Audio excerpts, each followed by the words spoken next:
Hi, I'm Steve Clemons, and I have a question. As Israeli forces are literally firing into groups of starving Palestinians trying to get food aid in Gaza, when does the Biden administration say enough is enough? Let's get to the bottom line.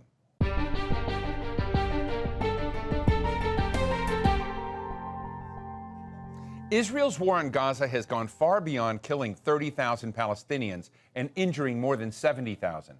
Now Israel is preventing basic food aid from reaching civilians who are facing starvation. U.S. President Joe Biden and his administration are still fully behind Israel, refusing to call for a permanent ceasefire. And U.S. calls for more humanitarian aid have just fallen on deaf ears. There are signs that Biden's policies will cost him votes during this election season, but will that force him to change course and end support for Israel's war? Today, we're talking with Matt Duss, former foreign policy advisor to Senator Bernie Sanders and currently executive vice president at the Center for International Policy.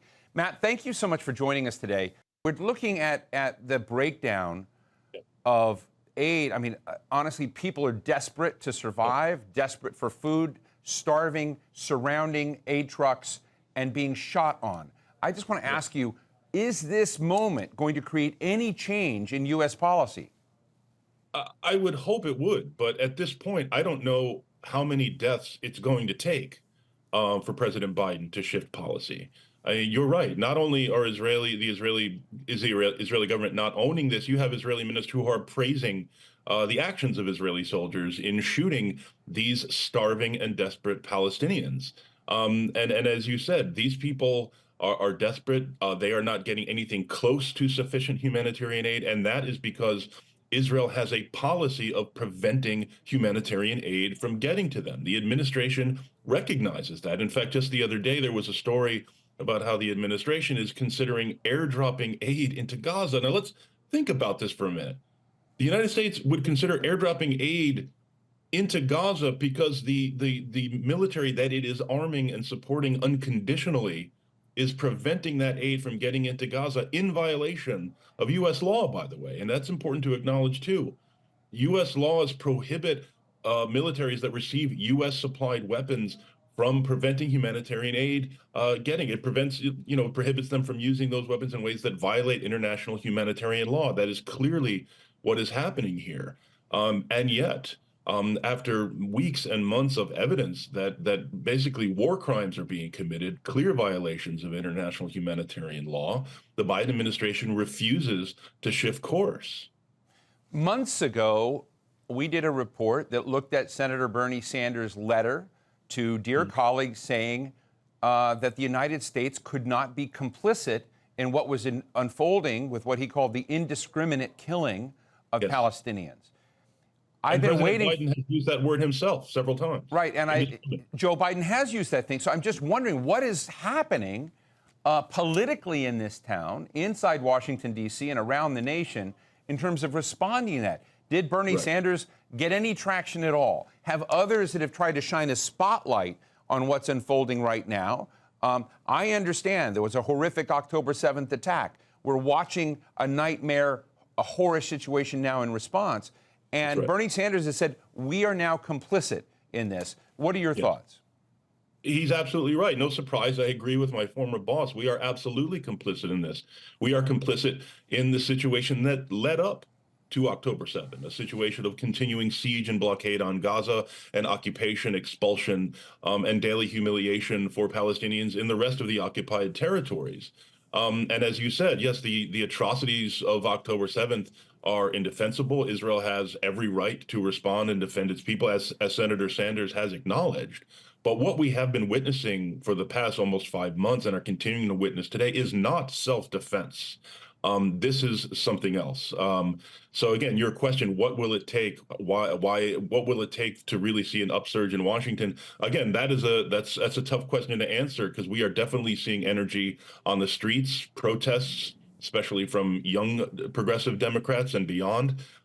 We've seen an increasing number of members of Congress, not nearly enough, but some, raising these questions and raising the pressure. But as you know, the conversation about Israel in Washington, kind of occurs in this weird never land. where the kind of conditions that we impose on other partners and recipients of U.S. aid simply never apply to Israel. And the other piece of this, too, is when you have a Democratic president, unfortunately, the case is Democrats are much less inclined to criticize. What we are seeing is clearly a failed and inhumane, and I would argue immoral policy. Well, let me ask you about this, and this is an equation I don't fully understand, folks. On one hand, the United States is blocking all efforts to impose any international sanctions on Israel for this. It has said that it is working at the same time to get food, support, aid. I mean, Secretary of State Anthony Blinken and National Security Advisor Jake Sullivan talk about how hard they're working to overcome Israeli resistance, which they are very public about, to get aid in. And yet we are still, as I understand it, providing without condition bombs and munitions and even seeking more support for Israel. In the eyes of the world, whether you're in a developed country or a developing country, what does that equation look like?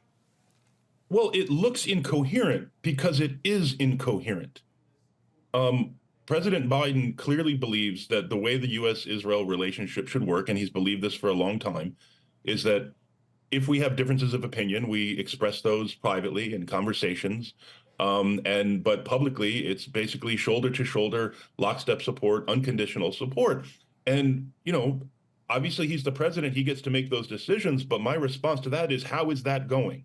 That does not appear to be going very well. And I think in the eyes of the world, the United States just looks feckless and weak. This is a partner state that is enormously reliant on U.S. support, diplomatically, politically, in intelligence, militarily. And the president of the United States has simply taken the tools of leverage off the table and told his Secretary of State and others to work without those tools. The United States could cut off aid, we could diminish aid, we could slow aid, we could stop vetoing resolutions in the UN. There's a whole range of things, an escalating menu of options that we had if we decided to apply real pressure, which we should have been doing long before now. I'm going to ask this question carefully. If President Biden fails to use his leverage to constrain Israeli Prime Minister Netanyahu's choices in this war, to get a ceasefire, to get aid to people in need, and to create a demonstrable difference in the on-the-ground circumstances, given what we just saw in Michigan with 100,000 people basically voting uncommitted within the Democratic primary and not voting for President Biden in their own party, do you think Joe Biden will lose this election coming up? Again, I will answer it carefully as you asked it carefully. One never should overstate the impact of any foreign policy issue, I think, on U.S. elections. But I think what's important to note is that for many Democrats, particularly young Democrats, the issue of Israel-Palestine, this war in Gaza, is not just a foreign policy issue. It is an issue of social and racial justice. And that's why it resonates as strong. One of the reasons why it resonates as strongly as it does. Listen, I think that 100,000 votes for uncommitted is clearly a message. I think it was actually an impressive effort, given what a short time frame it had to get up and going. I know there are similar efforts in other primary states. And I think it's important to acknowledge that these are from Democrats who understand the stakes. They're using a tool to send a message in a way that is not intended to undermine Biden's reelection, but simply to send the message, which is entirely appropriate, that this policy is outrageous. And I do think that if President Biden doesn't shift this policy, and I don't mean a shift in messaging, he does not have a messaging problem. He has a policy problem. And I think if we're talking about an election that was already going to be very close before all of this, we're talking about an election that will very likely come down to a few 100,000 votes in a few key states. This could make a difference. Matt, I want to ask you about comments that the president made. They were made regarding the talks between Israel and Hamas, which the United States, Egypt, and Qatar are mediating. Let's hear what the president said. My national security advisor tells me that we're close. We're close. It's not done yet. And my hope is by next Monday, we'll have a ceasefire.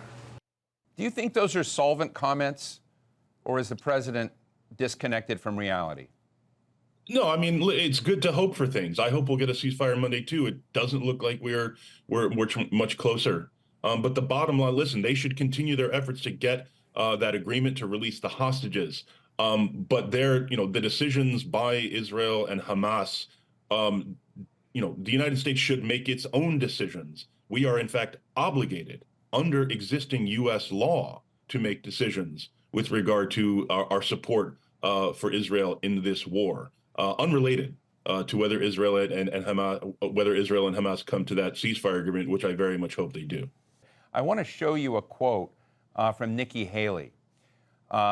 In this quote, she writes, "They were warned that the sky would fall if we moved our embassy. They warned that our allies would turn against us. Americans would be killed and war in the Middle East would quickly ignite." Guess what?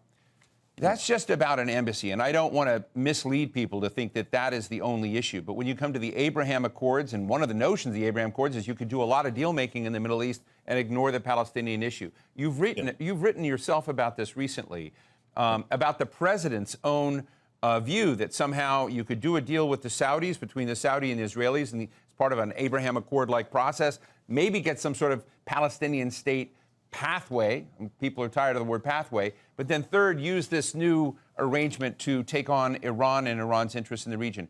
I'm just interested in how you see this, because when you talk about U.S. actions and decisions, how badly aligned is the U.S. frame of reality and what it's trying to do in the Middle East with the realities on the ground in the region? Well, no, I think, yes, it's a great question. I think Haley's comment just shows the blindness that has guided not just Republican policy, but U.S. policy for a long time. And I think Biden, unfortunately, bought into this as well. They initially, kept the Abraham Accords at arm's length, but after a few months, basically decided to embrace it. And part of that logic is, as you said, that the Palestinians can just be shunted aside, thrown a few crumbs here and there to keep them quiet. But we saw moving of the embassy, other steps the Trump administration took, which are consistent with that approach, which is just Israel gets whatever it wants and the Palestinians get a cage. That is what led us to October 7. Again, that's not to absolve Hamas for their choices. Obviously, their choices to commit that atrocity are the key decision there. But it did not begin. History did not begin on October 7. Now, getting to Biden's approach, I mean, as I wrote, it's important to understand that the administration, their project in the Middle East right now is guided, as is most of their foreign policy, by one thing: strategic competition with China. And they see, this Israel normalization deal, which in my view, as I've written, is mainly a U.S.-Saudi security deal that's kind of wrapped in a candy coating of peace with Israel in order to sell it to Democrats. But that's the main function of that, is to box China out of the Middle East. There's also a component of confronting Iran, but as you know, I mean, Iran and Saudi Arabia and other countries in the region have been reaching slowly, step by step, towards some form of détente, which is good, because ultimately Iran is going to be part of that region, just as Israel is.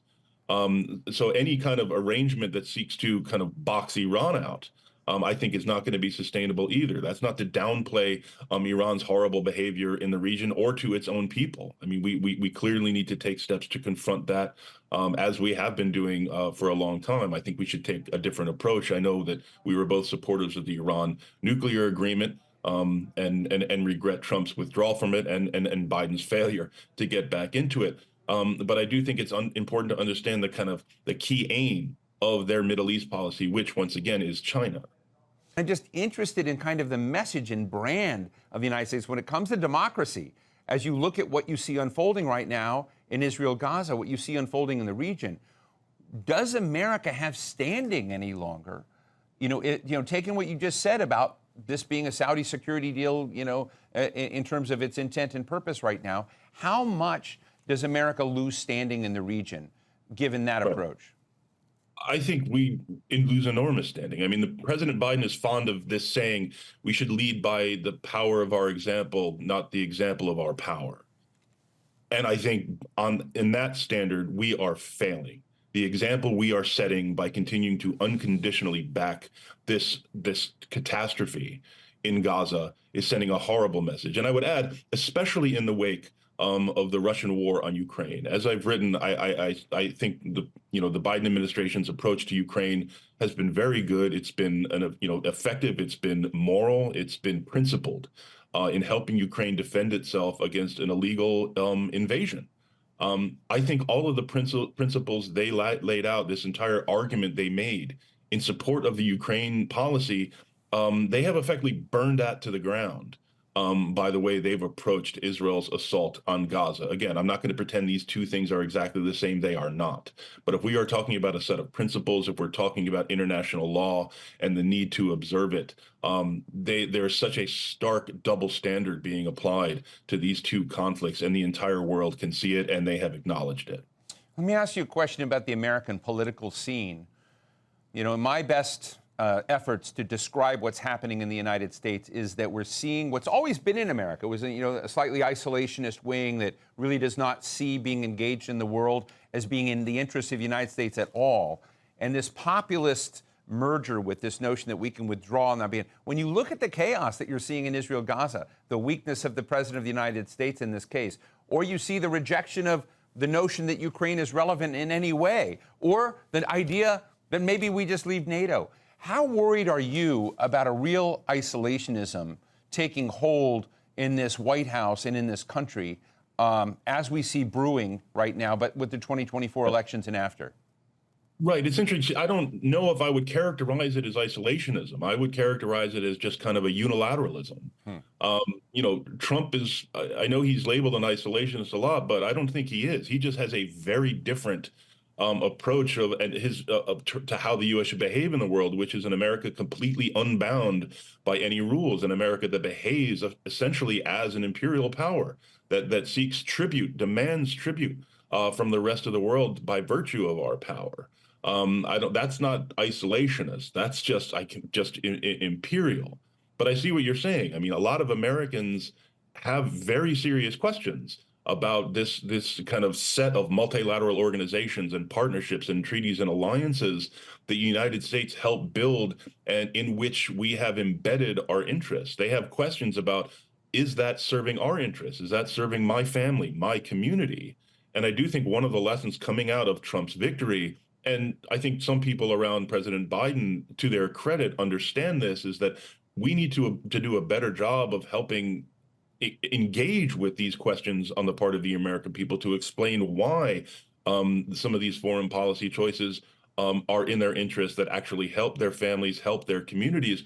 But we have to actually make a credible argument that it's doing that. I don't think we can make that argument about Gaza. U.S. support for this war is not making Americans safer. It is making Americans less safe by virtue of just vastly diminishing our power and our credibility and our ability to stand up and speak credibly for a set of very important principles.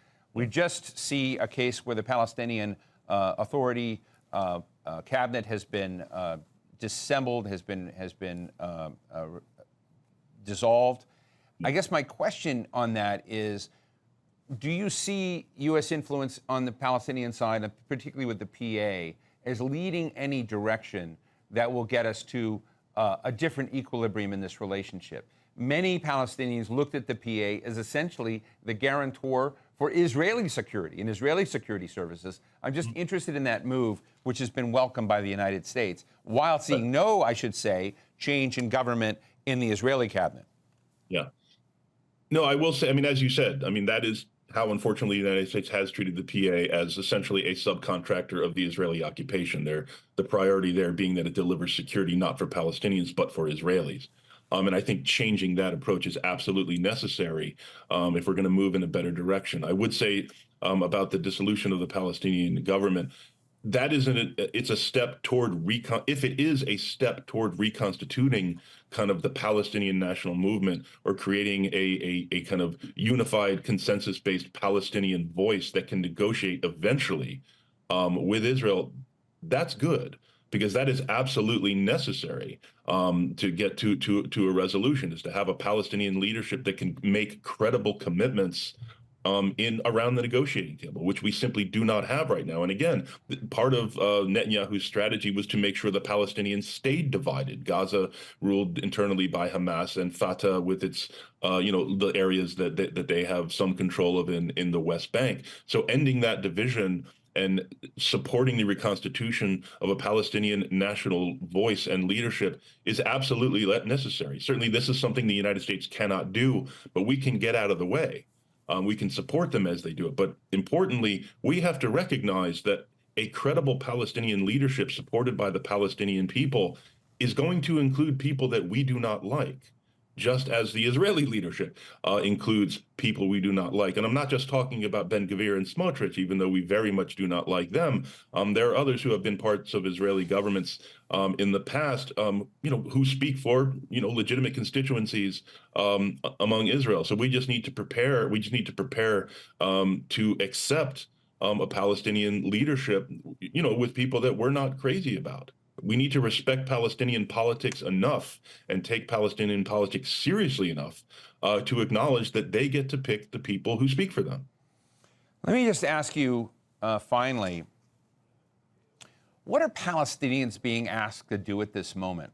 Are they being asked to accept the unacceptable and to remain in a place where there are no buildings, infrastructure? I mean, if you're in the West Bank, you've got killings, harassment going on there.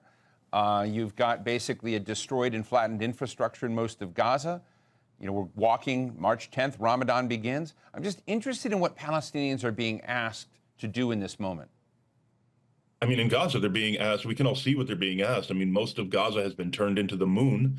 They are living in tents, crowded in what was already one of the most densely populated regions of the world.